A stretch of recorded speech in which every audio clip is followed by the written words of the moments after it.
सधैँ पर्यटकहरूको घुइँचो देखिने ऐतिहासिक र पुरातात्विक महत्त्वका संरचना भएको राजधानीमा रहेको बसन्तपुर क्षेत्रमा बिहिबार फरक दृश्य देखियो।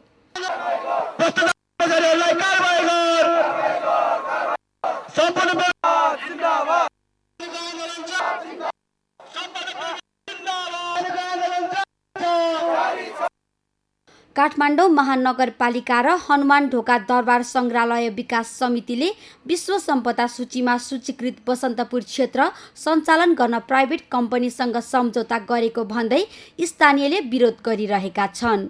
स्थानीयले महानगरपालिका र हनुमान ढोका दरबार सङ्ग्रहालय विकास समितिले साइट वर्कर्स ट्रेड कम्पनीसँग गोप्य रूपमा सम्झौता गरेको आरोप लगाएका छन्। प्राइभेटलाई चाहिँ ल्याएर के नगरपालिका निगममा हो त के हामी स्थानीयवासीले केही गर्न नसक्ने हो त? हामीसँग सहकारी नै नगरिकन यस्तो ढङ्गको सम्झौता चाहिँ कुनै हालतमा खारेज हुनुपर्छ हैन? त्यही भएर चाहिँ यसमा चाहिँ मेरो चाहिँ मुख्य प्रमुख कुरा भनेको यो जुन गोप्य सम्झौता भएको छ त्यसलाई चाहिँ पूर्ण रूपमा चाहिँ खारेज गर्नुपर्छ। सम्झौता खारेजी माग गर्दै बसन्तपुर क्षेत्रका स्थानीय बासिन्दाहरूले हस्ताक्षर सहितको ज्ञापन पत्र काठमाडौँ महानगरपालिकामा बुझाएका छन्।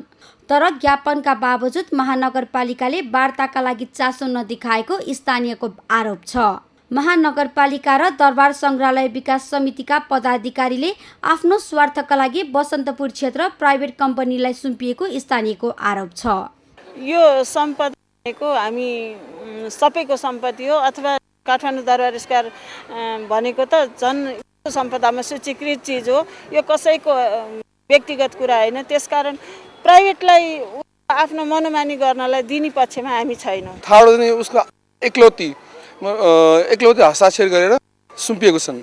यता हनुमान ढोका दरबार सङ्ग्रहालय विकास समितिले भने प्राइभेट कम्पनीसँग कुनै गोप्य सम्झौता नभएको दाबी गरेको छ। कुनै प्राइभेट कम्पनी हामीले देखेकै छैन। यो काठमाडौँ महानगरपालिकाले सञ्चालन गरेको छ। त्यसमा कुनै त हुँदैन। यहाँको जुन सहकार्य अनुसार नै जान्छ। हनुमान ढोका दरबार सङ्ग्रहालय समितिले बसन्तपुर सञ्चालनका लागि प्राइभेट कम्पनीसँग कुनै सम्झौता नगरे पनि सहकार्य गर्न लागेको भने स्वीकार गरेको छ। एरियामा कुनै पनि निजी क्षेत्रहरू यहाँ गर्दैन र निजी क्षेत्रलाई यहाँ कुनै पनि ठाउँ हुन्छ भने विकास निर्माणका कामहरू सम्पदा संरक्षण गर्ने कामहरू यो जुन सम्पदा एरिया हो त्यो भन्दाको एरियामा मात्र हुन्छ। यो बसन्तपुर एरियामा दरबार क्षेत्रको जुन पेरिफेरी छ त्यसभित्र कुनै किसिमको प्राइभेट सेक्टरको इन्ट्री हुँदैन। महानगरपालिकाले धरहरा क्षेत्र साइट वर्कर्स कम्पनीलाई भाडामा चलाउन दिएको वर्षौं बितिसक्दा पनि सम्झौता अनुसार काम नभएको स्थानीयको दाबी छ। उनीहरूले धरहरा क्षेत्रलाई व्यापारिक थलो बनाउनु बाहेक सँगैको सुन्धाराको संरक्षणमा कम्पनीले कुनै चासो नदिएको समेत आरोप लगाएका छन्।